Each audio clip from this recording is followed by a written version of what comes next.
Being recorded. Or coming to order or something. Recorded. Okay. I'll try this. And grab seats just like the churches have. Front row still empty. You remove the front row.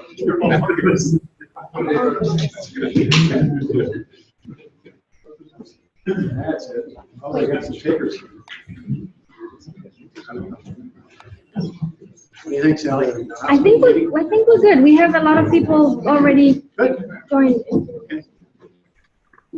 It's already recording, by the way. So yeah. This was coming up.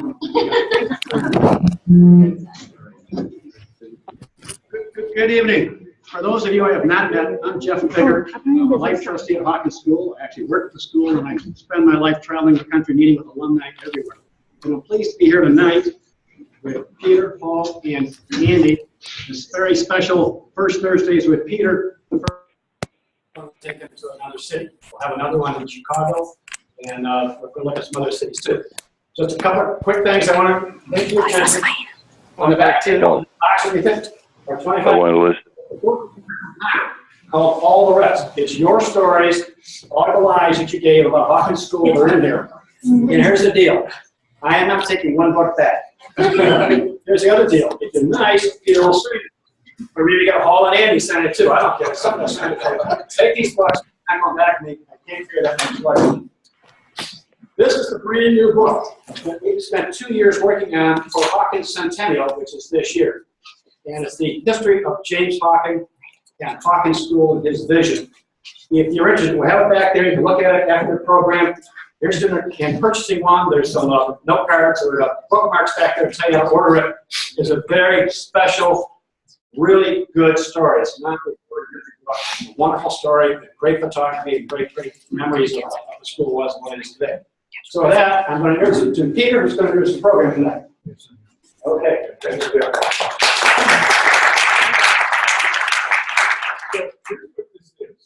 It's called First Thursdays, and this is the second season of it. And they're sort of like classes, but they're not really classes. They're more discussion than they are classes. They're more conversation than they are classes. So you guys are going to join us in conversation, we hope. No, we know you will. We feel confident that you will. Informality, it's informal. There are no rules except nobody goes ad hominem, please, thank you.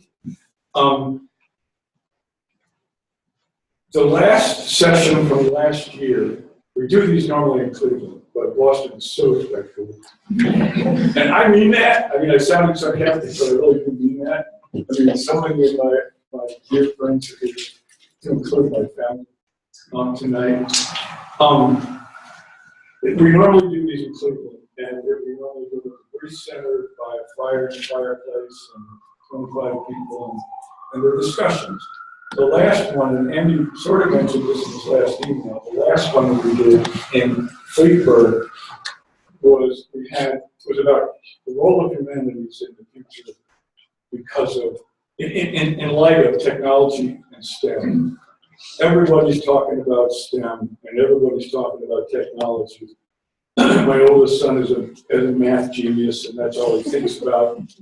And he's got me fooled because I don't know math, so he can call himself a genius. But anyway, so what we did for the last session in Cleveland was we had a session about humanities. And we had the chairman of the humanities department at Hawkins, the chairman of the humanities department at Harvard, who was going to be here tonight, but he'll be here tomorrow, but you guys probably won't see him. And the chairman of the humanities program in America, the head of NEH, National Endowment for Humanities. And the question we posed was, what is the role of humanities in this new world, in this technological world? What is humanities? Does humanity matter? That kind of thing. It turned out to be a fascinating discussion, a really comfortable discussion, and it worked really well for me and for everybody, I think. That's what we'd like to do tonight. This is Hall Kirkham. He's Reverend Hall Kirkham. His church is St. Michael's Episcopal Church in Milton. And this is our host, Andy Vogel, who taught me Hebrew many, many years ago. And he's the rabbi here. You probably figured that one out. Are we on? Well, is Matthew on? I just need you to. Great. So what I'd like to do, what we'd like to do is, the question is a pretty simple one, but it's an impossible one as well. The kind of questions I like.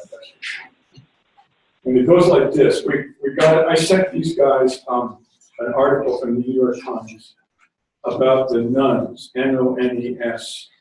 They are divinity school students who have no religious affiliation.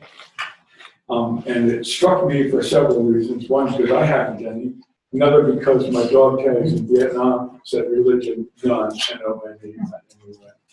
And so I sent it to these guys, and they both shot back and said, yeah, let's do that for the discussion. Paul sent another article from Huffington Post, which I thought was even better, even more interesting. And so what we'd like to do is talk.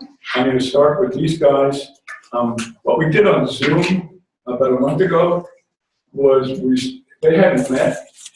So we started out with to get to know one another. One of them suggested, I think it was Paul, that they talk about their spiritual biography and how they got where they are now spiritually. And I thought it was fascinating. I'm going to throw mine in there, and that's how we're going to start. And then I'm going to turn the question over to these guys and then to you guys, and hope it works into a conversation, a discussion of some kind. Millennials are on target here. As you may, if you did the homework, you know millennials are on target. And that's what we're interested in. The New York Times article had a photograph of, I think it was Harvard Divinity School on the lawn someplace with people having a meaningful discussion. And I saw that and I thought that was nice. It turns out one of the people in that meaningful discussion photograph is with us tonight, Jen Wentz, who I've been friends with for how long? I don't know. A while. I didn't recognize you, Jen, but then again, I didn't look that closely. So let's do that. We're going to stop it at around 8 or 8:15 because a lot of people have dinner engagements and stuff like that. And we're going to hope that it works out, makes it worth your while. We'll start with the older of the two. Sure, yeah. So I'll take a couple of minutes. I have to say I didn't grow up in a religious household. I went to church on occasion. It was one of the things that we were supposed to do until a certain age, and I stopped going. And then for some strange reason, I don't know quite why, I started going again in high school. But one of the things I remember was that Cliff Walton, some of you will know Cliff, used to say at the beginning of the football season when we were all circled up, you all are here and you couldn't be at home working to bring groceries home or doing a job to help cover your family's expenses, but you're playing football at a beautiful school at a beautiful afternoon. And I don't know what your faith tradition is or where you come from, but you ought to think about giving thanks, just existential thanks. I thought that made a lot of sense to me. So I guess my church attendance was about giving thanks, existential thanks. When I grew up sort of not trusting faith, trusting religion, trusting Christianity much, it felt to me to be too facile and a bit kind of unbelievable. But I did enjoy it through Peter Scott's course on the world religions, the idea that you could be a thinking person that studies religion and looks at religion as an idea and a course of study, and that I found intriguing. When I got to Boston, and I'm shortening it up because we don't have a lot of time, I started volunteering for an organization called Samaritans in Boston. And I was a phone line befriending, and Samaritans does befriending for suicidal people and people who are in crisis. And I began to sort of think that, I don't entirely know why I started volunteering for them, but I began to discover that there was something mysterious about human connection that I didn't think I had understood before. And something that was resonating there also resonated in some of the stuff I was reading by, Frederick Buechner and C.S. Lewis and some other folks who were, I thought, thinking people of faith. And I thought about taking courses at seminary just to kind of as an intellectual pursuit. And as I began investigating that, questions came up. Are you really taking courses to become a priest, or are you taking courses as an academic? And I said, no, an academic. But the minute I began wondering more deeply, why am I taking courses? Why am I pursuing this? It became kind of clear to me over time that I was getting called to ministry. I was an investments consultant. I graduated from Wharton Business School, and I was a consultant for 11 years with a firm downtown. And sort of 8 years after I started, I began thinking about it. It changed. I would describe my journey. Some folks say, when did you convert? When did you make the decision? When did you fall off your horse on the road to Damascus and have your conversion experience? And on reflection, I didn't have that. I wish I had, because it would be easier to describe, probably less believable, but easier to describe. I'd rather think that my experience was what I would call the Emmaus experience, on the road to Emmaus, where you may know the story of the two folks walking to Emmaus. On the day that Jesus was still dead, Saturday, right, by tradition, and talking to each other, meeting somebody on the road who helps them in their grief and shares a story about understanding this death in a different context. And at the rest stop inn where they stay for the night, this stranger joins them, takes the bread, blesses it, and breaks it, and gives it to them, and then disappears. Now, they don't sort of jump up and say, hey, where's our hearts burning? When he talked to us about scriptures and about why this happened.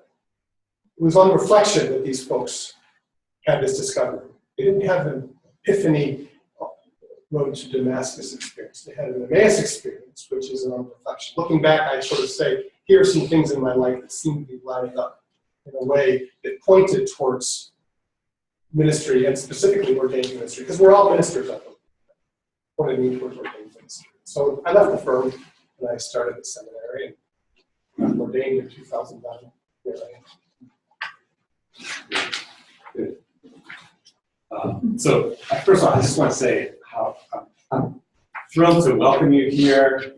I'm thrilled to be sitting at this table next to Peter Scott Hall, I just met, who's so impressive, and it's really a great honor to be here as part of this panel. And Peter meant so much to me. It's one of my dear teachers. In fact, well, I'll come to it in a second. But I grew up in Beechwood, which was this tiny suburb of about 10,000 residents.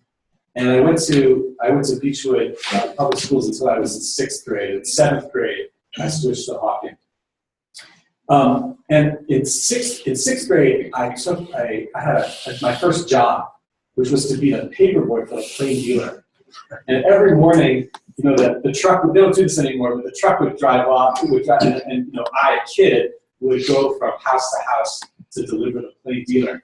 And I think this was, one of the places where I began my spiritual journey, because the first week that I went to collect the money, back then I had like a little ring and a little card for every house that would have a subscription, and you go door to door to collect the 75 cents or something. It's kind of insane.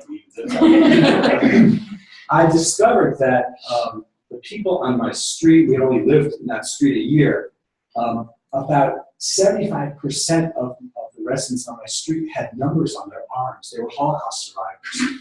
Many of them in this strange suburb of Beechwood, which is 90% Jewish. Very few suburbs Jews are 2% of the American population. So that have a suburb that's 90% Jewish is very strange. The residents of my street, many of them were Hungarian refugees from the war who had survived the Holocaust and had reinvented their lives after overcoming the trauma of the Holocaust. This was the environment in which I grew up, a suburb very conscious of what it meant to be Jewish, what it meant to live in a world where there was extreme hatred, where people could be rounded up and exterminated just because of their Jewish identity. And that really informed, to a great degree, the world in which I lived. I think the other part of it was an awareness of and a pride in the state of Israel, which, I grew up going to pro-Israel marches and marches for to ask the Soviet Union to let Jews who were refused exit visas come out and make Aliyah, immigrate to Israel or to the United States. And that was pretty powerful. But one of the things that I realized was that, and I only realized this later, is that an identity that's just grounded in survival, the survival of the Jewish state, the survival of the Jewish people, doesn't really have a lot of content to it. And as I entered high school, I found that there was a world of content in being Jewish. It was just about discovering it beyond scratching the surface. And one of the places that I learned it was through my Jewish youth group, which was a strong community that was based in Jewish education and Jewish values, the values of the Reform movement, of being engaged in social justice work, being engaged in meaningful prayer and worship, being engaged in study. And then I had the opportunity to take Peter's 12th grade Bible class, which was great. And I ran into you on the street this afternoon, and as I walked back to my office here just upstairs, I remembered that I had in my files a paper that I wrote for that class, and then I put my hands on it. I actually found it. It's what you do. There's no grade. But the comments, oh no, there's grade. I got an A. Here's what it says. Now, interestingly, the paper is on the story of Jacob and Esau. You can see it here. I printed off on my dot matrix printer. It's dated November 25th, 1985. So it's almost exactly 30 years ago today, November 25th, 1985. And this is what it's called. Jacob and Esau. I love this subtitle here. Spiritual greatness over physical strength. This is great. That's great. And I'll read the comments here. The comments, Peter wrote to me, nice job. Now the defense can rest. What did the Midrash team say about Esau's later fate? So, this is really, I think, my introduction into, as a high school student, serious, as a high school student, semi-straight, serious as a high school student, looking into making meaning through Jewish text. And as I looked at this today, I thought, spiritual greatness over physical strength. Now here I was, as a Hawkins senior, surrounded by all of these, really smart people, but also the football players who had been recruited. We had a championship football team, state championship swim team, right? Like Melanie Valerio, who won a gold medal in the Olympics, was in math class with me. I was in math class with her. And the subtitle is spiritual greatness over physical strength. There's no question what I'm trying to do. It was not the physical strength, but what I was trying to do, and I think this is our job, this is trying to place myself not in physical strength, because I was a little weak kid, but in spiritual greatness. And I actually, like, all joking aside, I think that's one of the ways that I've come to appreciate what it means to be religious as a Jew, is to look into biblical texts, to look into the stories of our people, and to find ourselves reflected there. And I'm sure that's true for you too, because I think that's, for those of us who come from faiths that are word-based, that are language-based, based in interpretation, I think that's often what our job is to look into the text and find ourselves. And the ancient rabbis definitely who were powerless for 2,000 years, as wanderers, they saw themselves also, I think, as the spiritual greatness over physical strength, because they were stateless and they were powerless and wandering, and they invested their energies in the life of the intellect and the life of the spirit, the life of the brain and of the heart. And I think that's what I was beginning to do in your class as a 12th grade. I did get an A on the paper. And I think that's our job. So after high school, I went to Brandeis. I was a Judaic Studies major. After that, I worked in Israeli politics for a year. In Washington, I spent a year on kibbutz in the southern part of Israel on the Jordanian border. Again, that was not physical greatness there, although my job was to fix tractors, which was a great job. I think I broke more tractors than I fixed. And to harvest dates, which was really wonderful. But most of it was about creating a community of meaning that is grounded in text and in the words of the tradition. And then I went to rabbinical school, and it's been wonderful. Just a great life to serve a community that's faith-based. I like what you said on that Zoom. We discussed this online, and Andy said, one of the things you said was, he said, I've been a rabbi since I was 6 years old. Yeah, I mean, you know, some people are born to it. Mine is different. My story is different. I was raised a Presbyterian until I was 10 or 11 or 12, and then out of lack of interest, I think, left the church. But I ended up majoring in religious studies as an undergraduate. And you know the title of this little speech says a rabbi and a priest and an atheist walked into a room. It's kind of wrong. I'm not an atheist. If I had to be anything, I would be an animist. Now let me explain that. I'm a student of the Bible. I've been teaching Bible. Actually, a lot of my students here in the a year-long Bible course for 30 years, maybe. There's rust on your staples today. For a long time. And the Bible class is, as Andy said, an exploration of how we, what this means to us, I think. And I taught a course in world religions, which was my favorite part of being a religion major. And I taught a course called Buddha and Jesus, which Bruce called PB&J. And have never lost fascination with this stuff. And here's why I say animist. I'm a great fan, and you'll smile at this, but that's okay. I'm a great fan of Ralph Waldo Emerson and his nature essay especially. And in it, Emerson says that nature is the primary manifestation of spirit. And I thought, whoa, yeah, here's where I am.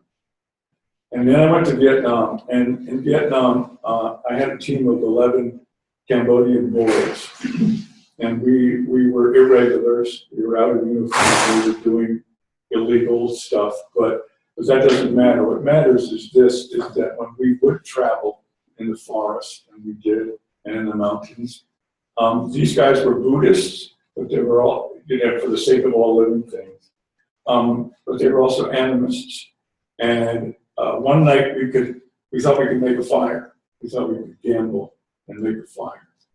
And so Chow Rep, what these guys did when we were in the fort, we wore boxer shorts and ammunition.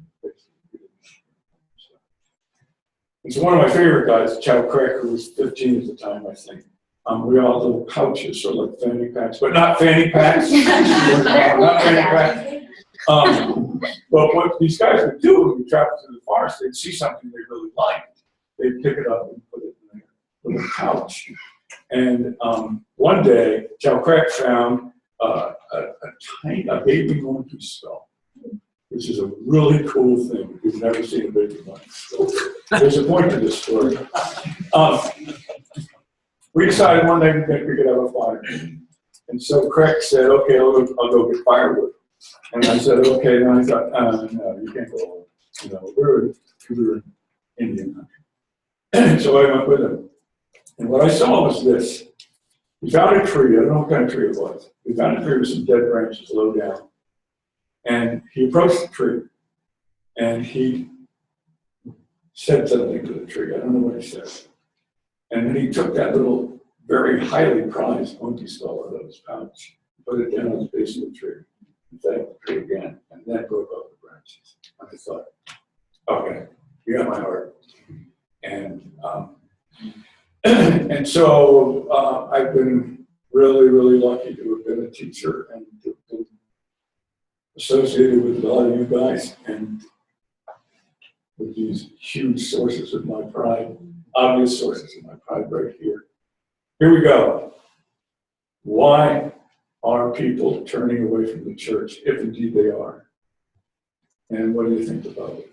And these guys are going to open it up with me. Vince, is that you? How's it going? So, can I turn you over? You want to start? Paul, would you? And Peter said, why are people leaving the church? I think it's church broadly defined, the assembly, faith tradition assemblies. Because I can only speak from my experience as a Christian who goes to church. Well, we're in a synagogue, so there's different configurations. But my observation would be that the assembled faithful who worship in conventional settings are increasingly pursuing an irrelevant occupation for many people, most people. It feels, and I'm only again speaking from a Christian perspective, it feels irrelevant and disconnected from the needs and demands of the lives of these folks who are, I think, looking for something. I have a deep feeling that we all, every one of us, share one thing, probably share many things, but one thing that we all, as human beings, share, as part of our endowment as human beings, is that we all possess within us deep, what I call deep existential yearning. It's a yearning for meaning, and a yearning that we pursue in our lives, and we nail it frequently on the things that are sort of not what we want to ultimately obtain. Houses or jobs or accolades or chemicals or relationships. And I believe our deep existential yearning that we all share, like it or not, is for God. God brought it fun. I mean, I hesitate to use that word because let's be careful about what we think about when we think about that.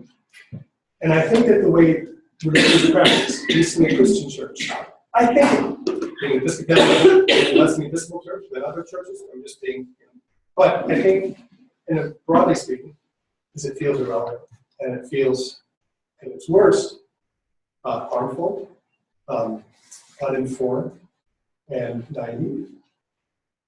And sadly, those are some of the loudest voices that are speaking in the Christian church are voices that feed that suspicion. So that's just my opening thought. Before we leave you, would you say some more about what those things are? What was the thing you just said? Well, the things that are, go ahead. Well, I think that Christians spend a lot of time wondering who's sleeping with who loves who. We have an entire debate going on about whether two people of the same gender can love each other. And we have children starving, and we have entire populations that are being relocated and drowning in the Mediterranean. So I just think that that's an irrelevant. That's something that for many people is just an irrelevant focus. And it's we can talk about why that's irrelevant, but that's just one. That's what. Sorry. Thank you. No, that's actually, I get what you're saying now. Well, I mean, I agree with a lot of what you said. I think it's, I think you're right.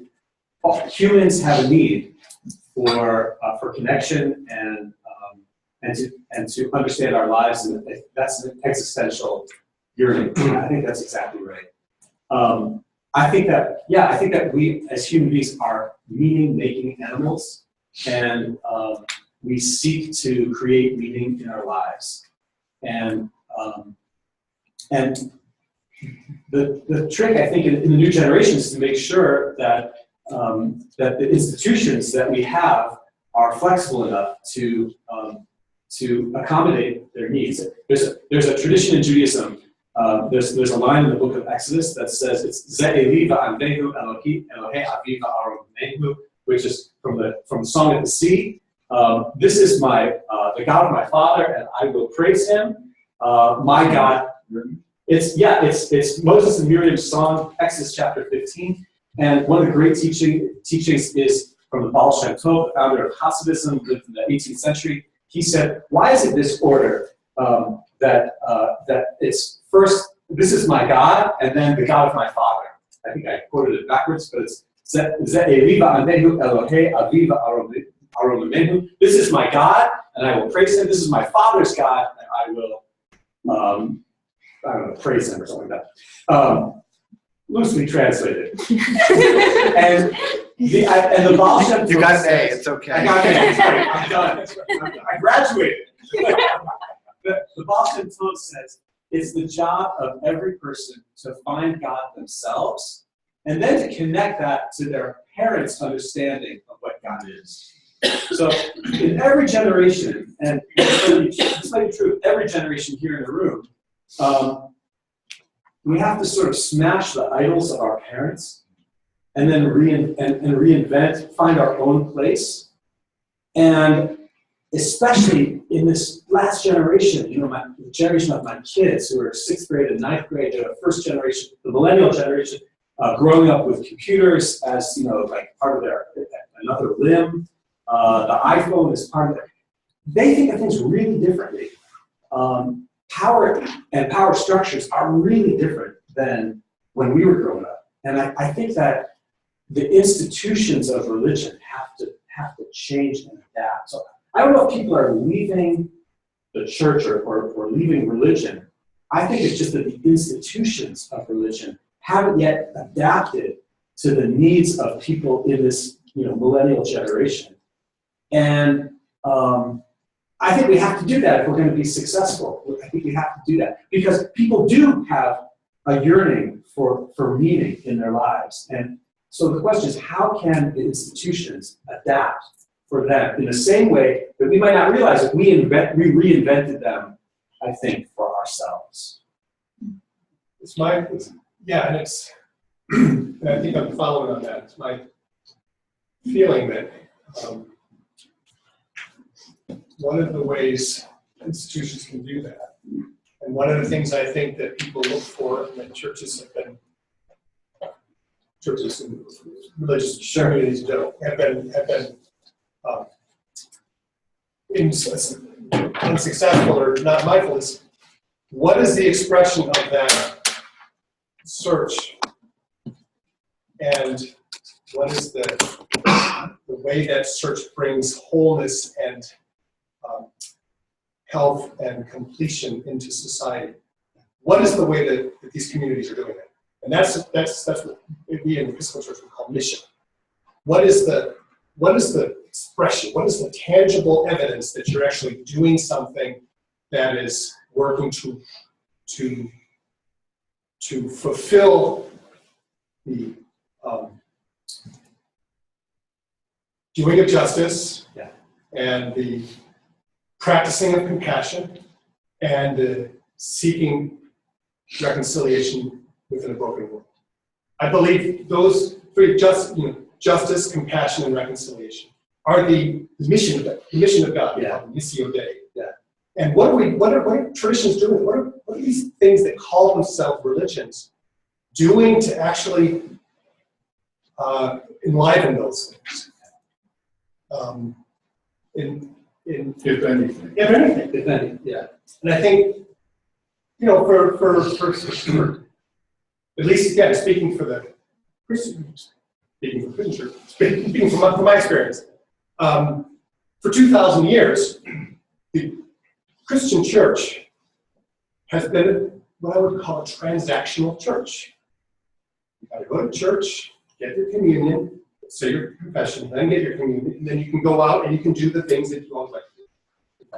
And if you do something wrong, like go back to church and say communion. And if you don't go to church and say your confession and get your communion, you've done something. You better fix that. It's transactional though. And when you have a transactional church, your view, your hope is in what comes next. What am I going to earn from that? Right? Am I going to get to heaven, this place? And I think what the church needs to be is transformational. At least again, speaking from a Christian perspective. That the life that we're called to live is a life building a relationship with God that takes us on the journey of a lifelong journey of transformation. It takes us our entire lives. And when that is your view, then it's transformation. Then that stuff, that heaven stuff, maybe right here. You may actually discover something, get a glimpse of something that is astonishing. So I think that churches are, at least the church faith communities that I observe and that I listen to, are all good. We talk a lot about, first of all, I love the idea of mission. A few years ago, as I was completing my third year here at Temple Sinai, this is my 11th year here at Sinai, we decided we wanted to work on a mission statement and create a strategic plan. Now, in rabbinical school, I didn't learn anything about strategic planning. I studied ancient midrash.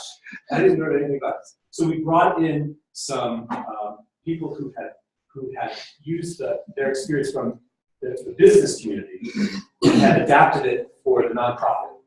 And they said, well, you have, as a synagogue, you have to write your mission statement. And they said, but before you do that, it would be really helpful if the rabbi wrote his mission statement. So I did. And it was part of my Rosh Hashanah sermon that the next year was to write my own personal mission statement. I have it taped to my wall. And again, I'm going to terribly misquote it, but it was exactly on the themes that you mentioned. I used the paradigm of shalom, where shalom in Hebrew doesn't just mean hello, goodbye, or peace. Shalom, the Hebrew word shalom, and you and I studied this probably when I was trying to teach at Hebrew. He was a great student, by the way. I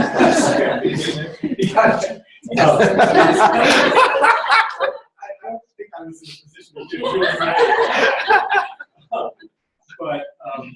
But the three-letter root, every Hebrew word has a three-letter root, and the Hebrew root for shalom, shin, lamed, mem, is about wholeness and oneness, yeah. And it's not just peace or the absence of war. That's not what shalom means. But shalom really means wholeness. And so my mission statement was something like this. It was like my mission in my life.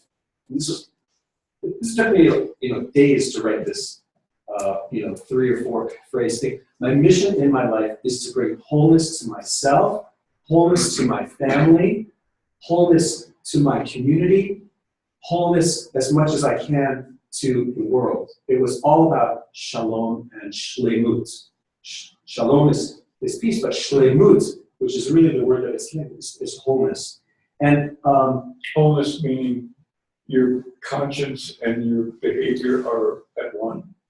Yeah, that's one way to look at it. I think it's also you mentioned brokenness, and I think there's deep brokenness in the world, brokenness that brings pain and suffering, psychological pain, emotional pain, distance between people, not to mention, catastrophic stuff that's happening in the world all around us, and alienation, political alienation that people, really feel. I mean, and you don't have to, you can look on the front page of any newspaper, like the Plain Dealer or any newspaper, and you can see, 5 stories of brokenness just on the front page. And that doesn't deal with people's own emotional, spiritual lives. So I think like bringing that into repair is the type of wholeness that I'm thinking. And it happens in lots of different ways. It can be welcoming somebody who feels that, you know, they walk into a room and I don't fit here. It could be political work and advocacy. And I think that prayer also plays a role in helping people find wholeness in their lives too. Because prayer helps people connect with the larger purpose of their lives. So that's, I think, one of the ways that how do we get into this? all right. I'll stop there. Oh, yeah, you're meeting. Yeah, that's what it is, right. But out of curiosity, Peter started off saying it's the millennials who are drifting. And one of the things that struck me when Andy was talking is the phone is attached to them. I'm sorry, whether the phone is attached to your kids' life. Yeah. Right? And are they seeking their place? I'm trying to use some of your words and some of your analogies. In the world, their place in their lives, they're looking for gratification in social media. Is social media a huge threat to the institution of the church? Because back before we had this instant communication, people would go to church or they'd go to synagogue once a week. That was their community. That's where they got a lot of their information. And that's where they, I think, got a lot of fulfillment, a lot of the social interaction. You don't need to go to a place of worship anymore to get that. It's in your hand. Is that part of the problem? Well, yeah, it's hard for me to assess what a millennial is getting out of that phone. I'm not in a position to know either. We all have our different experiences with technology. So, I'm short of saying kids today, which is what I'm tempted to do. But by the same token, millennials are doing some amazing stuff that is reparative, I think. And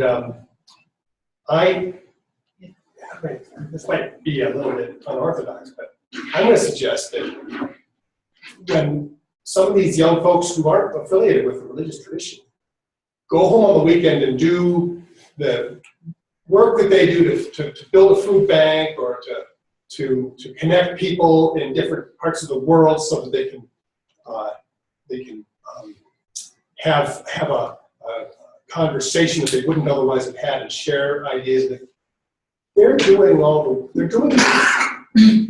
and doing that because it's not because it's going to pay them a lot of money, but because it resonates with that deep existential yearning that they have.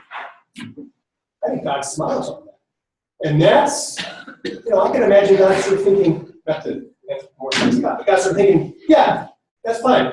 You folks at the church that are worried about gender, keep worrying, that's fine. But I'm going to focus on you guys.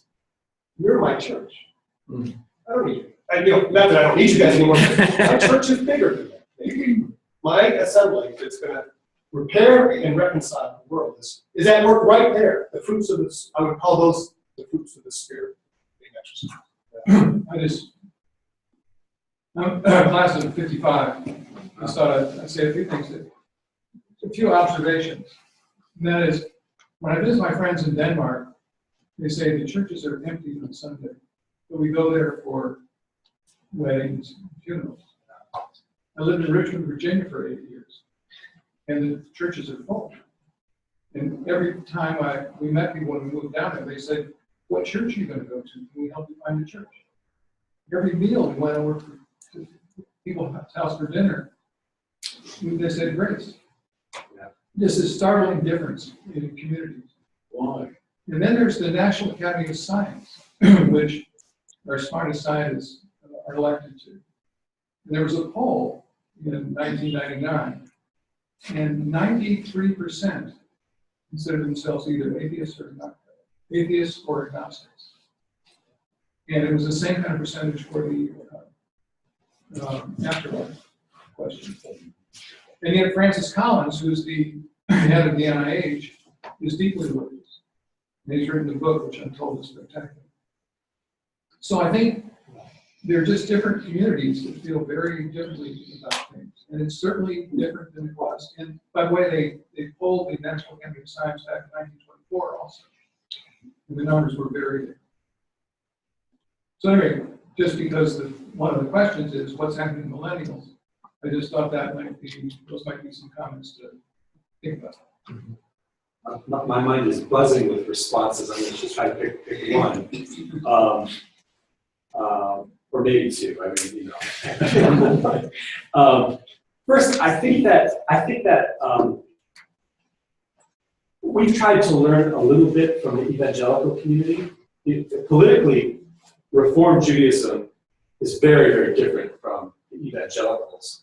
But one of the things that we've learned is that people are seeking community.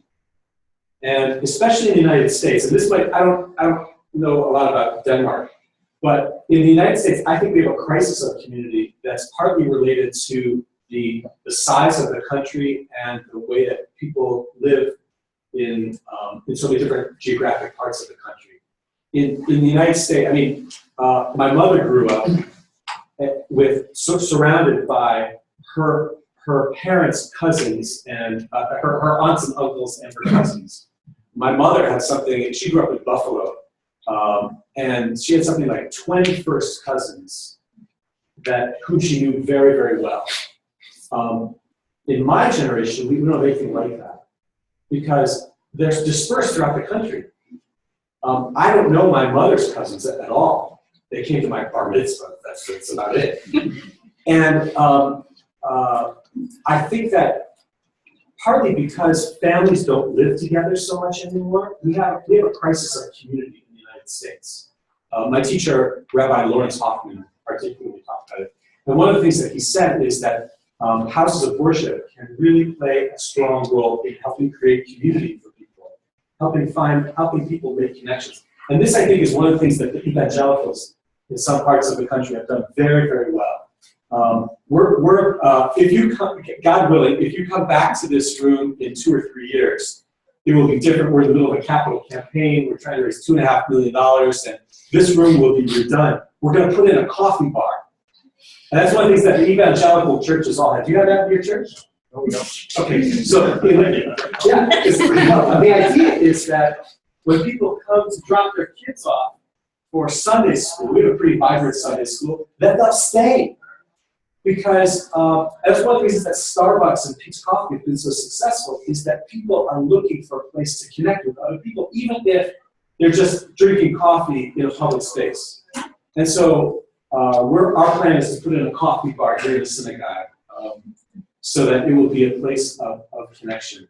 And it's really, I mean, I didn't graduate rabbinical school knowing this. I had to figure it out. Or people had to teach me after I graduated rabbinical school. That a house of worship is really about relationship. It's about walking into a place where people know you, and you know people, and you feel known. And it's also in the context of meaning. I mean, it's not just like, my parents, when I was a little kid, they had a bowling club that they were part of, right? And we know that. Pepper Lanes. I don't know. They had their own shoes and their own bowling ball, and came in a little case, right? But they had a bowling bag, right? And people don't do that anymore for lots of good reasons, I think. But I think ultimately, a house of worship is a place of meaning. It's a context where you can be known in a place of meaning. In some respects, it's not portrayed a house of worship. Yeah, I think so. A friend of mine said that he's a priest out in the town west of here, and said that he talks to a lot of folks who are very lonely. A lot of people in the town. There's a profound loneliness. And these folks are all doing communitarian types of things. They go to PTA meetings, they go to soccer games, they do things that are out there for groups of people to do, but they are still profoundly lonely. And he said, these are not 70, 80-year-old folks who are losing their friends. These are 30, 40-year-old people who are expressing this. He says, what do you do with that? And I think houses of worship are places where people actually can find that authentic relationship. Yeah. Share the stories and the joys and the sufferings with folks who are sharing their own joys and sufferings, and realize that you're actually kind of siblings in some way, one with another, and finding something holy in that connection. So maybe the technology revolution with the Facebook and the iPhone is sort of leading people, younger folks, to think that that's the way to build community. Maybe they'll figure it out and find a way to build community through that. There's smart folks out there, those kids. But maybe that's part of what's going on. And that the actual face-to-face, there's a class being taught, I think, in some business school that's teaching you how to have a conversation with somebody. It's teaching you how to have a conversation. You don't sit across the table and talk. You look at the person in the eye, you listen to them, and then you respond to them. No. Yeah, I think that's one of the reasons Facebook is so popular. I mean, you know, I've got like 45 Hawken friends who are my Facebook friends. And I might not have actually been friendly with these people when I was in high school with them, but I have this need to connect with them. And so, you know, but it's not real connection in the same way that when you spend time with each other, when you're working on something together, that you build a relationship. I was impressed. I mentioned this to Andy, but I'd like to mention it publicly. If you get a chance, visit Temple Sinai's webpage. The people on that webpage have nothing to say other than community. Yeah. I'm here for the people. This is my community. This is my family. This is where I belong. Nice. And there's a lot of it's filmed in this room. But it's just, it gives you a feeling that A, Andy's doing something great, but B, they understand that for me, as a teacher, you guys were always my community, and it was a wonderful, wonderful experience, and it's not over yet. We're not dead yet. But the community aspect, but I think Hall could be right, and I hope he is, that maybe they'll find a way to turn this thing into contact, personal contact in the community.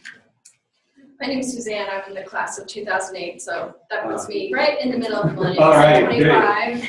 And I also probably not typical because I go to church. I go to St. James Episcopal in Cambridge, which actually has quite a lot of young people in our 20s and 30s age groups, but we don't, check your IDs. Anyone can come to our events, of course.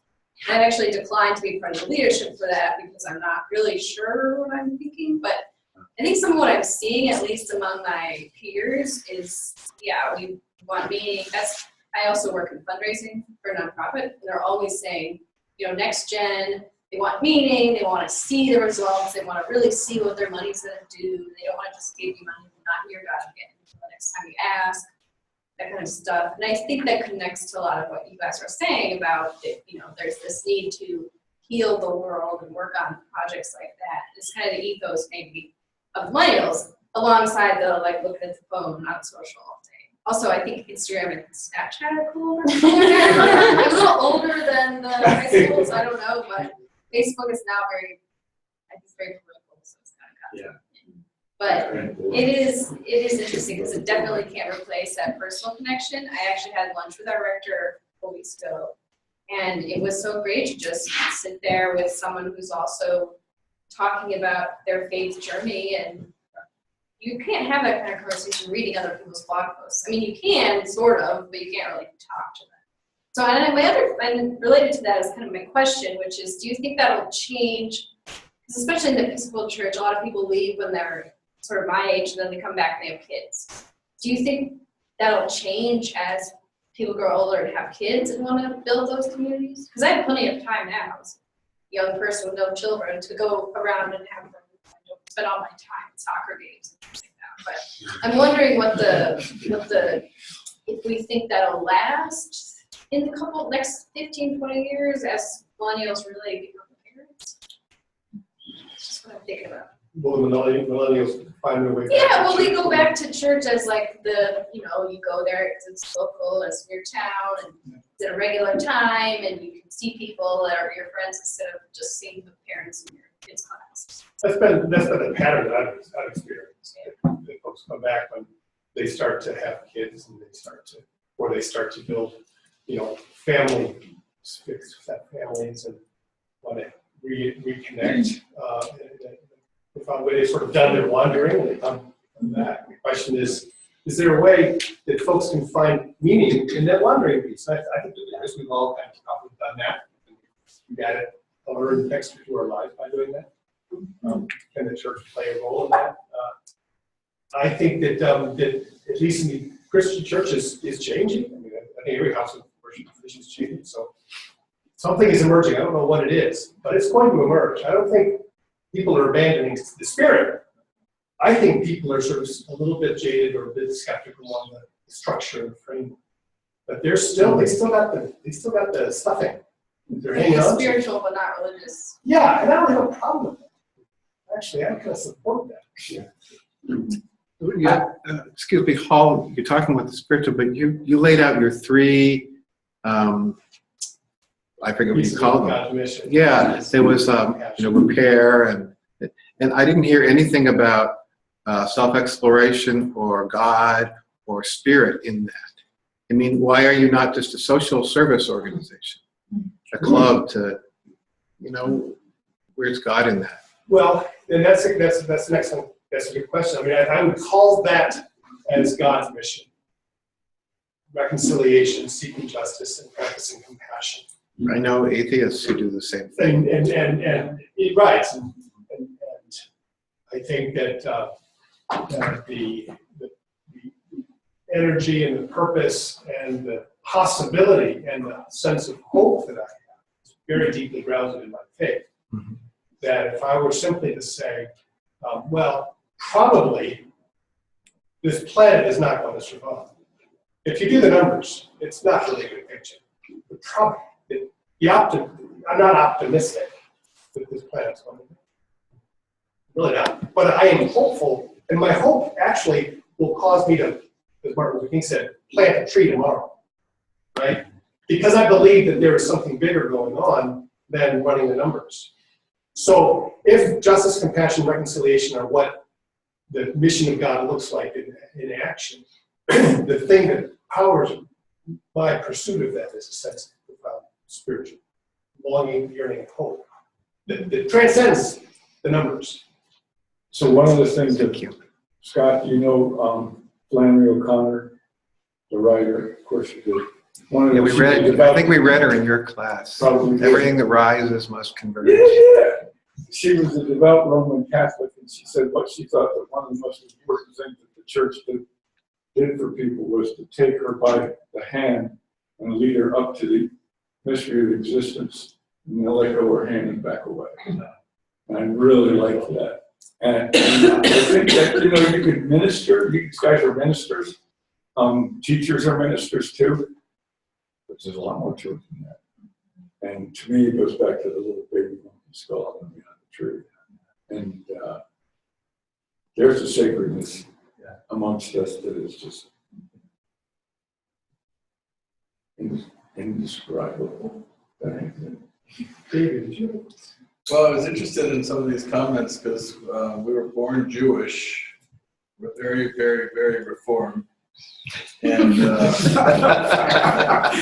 fact, our temple in Beechwood was called Suburban, but the rest of the Jewish community called it St. Urban's. And then I've been exposed through business to two groups, the Mormons and the Christian Science, who I find use the building, use the Sunday, use the Wednesday as more of a structure. But I guess my feeling is that I'm not nervous or worried about teenagers, 20-somethings and 30-somethings finding community. I just think we have to throw out all of our traditional definitions or only hold on to historical boxes around those definitions, because in my opinion, my kids and my nieces and nephews are very connected. And when they don't feel connected, that's when I get nervous. but connection can come in so many multimedia ways, and there's a lot of work being done in corporates right now around switching the word mission statement to purpose. And now we're calling and teaching corporations and their leaders purpose-driven leadership. And then affiliated with that is inclusive leadership, which is to make everybody feel like they show up at work and they can bring their whole self to work, whether it's gender identity or whether it's professionals of color or whether it's a host of other diversity definitions. So now I start thinking, well, what our real job is to give them direction and purpose. And then you start thinking about how do you do that as parents, as teachers, as coaches, as ministry. Because they're on that journey. I love that visual, that image of a journey. And we're simply the guardrails on their journey. And God may or may not have something to do with that as a formal leader, or spirit might replace that, or the tree might replace that, or the monkey skull might replace that. Every single Thai restaurant I go into has a little, red light mantle. So I think Facebook and Snapchat and Instagram are simply avenues for connection. And I only get nervous when they don't feel a connection. As long as we don't use the established structures to judge people, is what I worry about. I mean, I think that if I had a pastor like Paul, I wouldn't be worried about that kind of stuff at all. But because there are plenty of people who use these ancient rules as judgment to judge others, and I'm not comfortable with that. I think it's wrong. I really do. Like the guy who says, the Bible says that you can't, that you shouldn't like homosexuals while he's eating a lobster. Or the woman or the woman in Kentucky who said she can't give licenses to single men. You know what she did afterwards? And anybody know Dan Margolis? Yeah, he was my classmate. Yeah. So Dan posted this. You know what this woman did after she refused, in the name of God, to marry these people? She went to a burger place that had a cheeseburger and a vanilla shake. Right. What? Right. She's reading the Bible selectively. Absolutely. According to figure out what she. Yeah. And using it as a form. Yeah.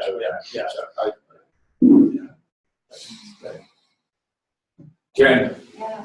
Hi everybody, I'm Jen. I'm the aforementioned Harvard Divinity School student, and we spend a whole lot of time talking about this question. My classmates, I have a number of classmates, including myself, that are officially unaffiliated with a religious tradition. I practice Buddhist meditation and find a great source of meaning in that tradition. But some of my classmates are atheists and agnostics, and yet are still deeply committed to the work of ministry and the work of being with people and creating community through all of the joys and sufferings that you mentioned before. And I think both of you are totally on point that the work of ministry, the work of God, is about creating community and about creating a space for people to be together through the inexplicable, whether that's inexplicable joy or inexplicable trauma and suffering. And some of my classmates are doing that in really awesome ways. I have a friend who's going to start a dinner church. Yeah. This is a thing that's like taking over, where people come together once a week and maybe have the Eucharist over a meal, or they don't have a church service, but they have a meal together in an intentional way. There's a talk going on at the Divinity School right now where one of my friends is interviewing the CEO of CrossFit to talk about how CrossFit is church. Yeah. And how CrossFit creates this community where people are holding and supporting each other, and through that process of transformation.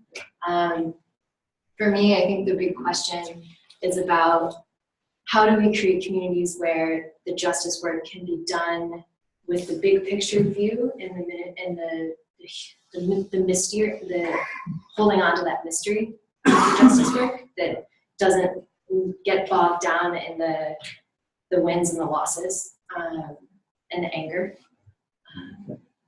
And What anger? the anger of that we feel about the broken world. Oh, okay. Yeah. And trying to repair that broken world out of anger versus repairing it out of compassion. And I think religious communities have a particularly strong way of holding that hope. Yeah. That activist communities don't necessarily have, and that other nonprofit groups don't necessarily have. I also think, I mean, I want to speak up for the established structures.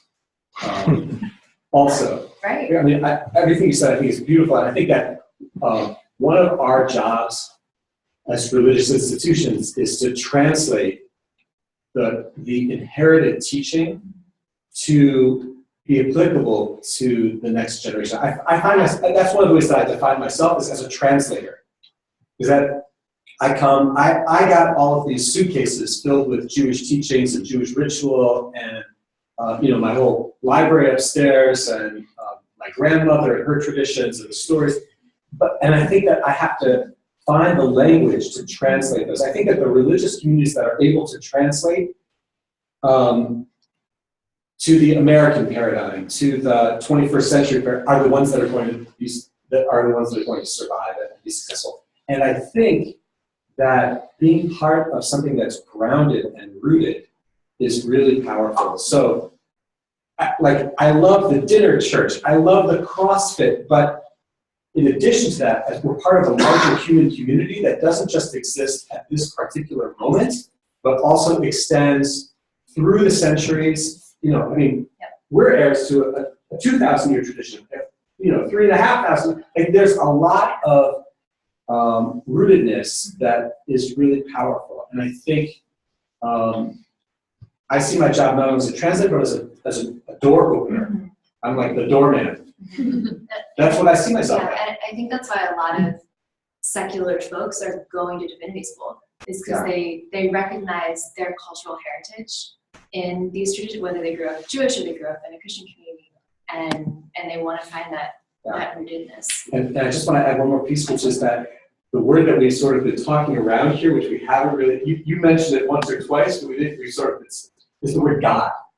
And I think that we have to re-examine the old dogmas and the images that we grew up with as small children, and translate those into a meaningful understanding of what God is in our lives. I mean, for Viktor Frankl, who was in Auschwitz and realized that the people who were surviving were the people who had hope.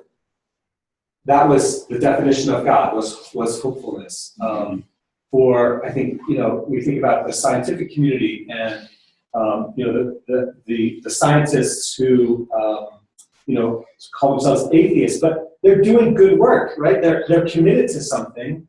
I think that there's a particular definition of God that they're working with as well. In addition, you mentioned Buddhist meditation. One of the interesting strains of Judaism that's re-emerging now is the retranslation of Hasidic teaching from the 18th and 19th century, which actually has a lot of similarity with some of the teachings of Eastern religion, which is not a God that's apart from the world, but the understanding that God is the unfolding of the world, the unfolding of being. And I think we have to continue to work with that language, especially in the era of climate change and the possibility of the destruction of the planet. Like, we have to really figure out how to talk in religious terms that will be meaningful and touch people in relevant ways. This is really important. We're going to stop there because it's a wonderful place to stop.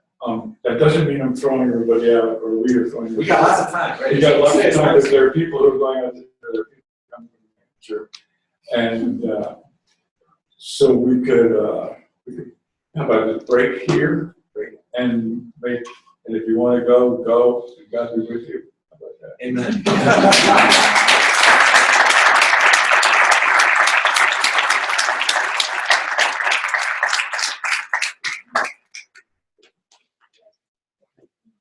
Thanks to Temple Sinai,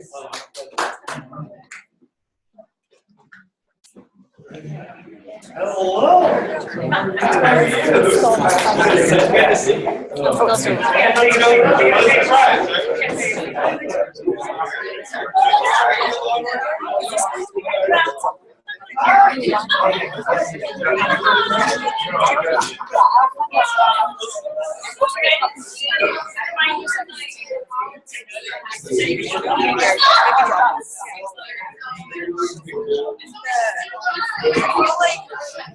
I know someone who would have been interested.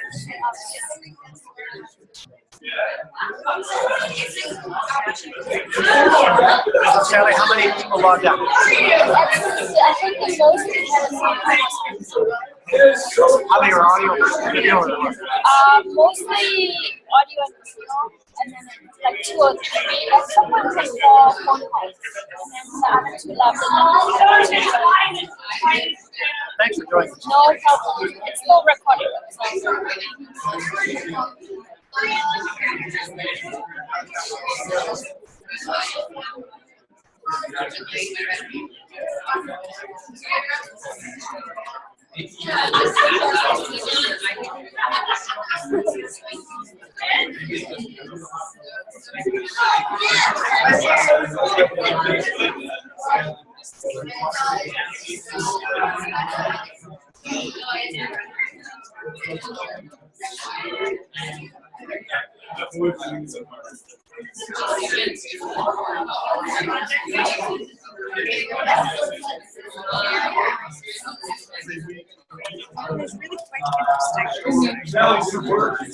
Yes, it's actually still recording, so I'm going to stop recording.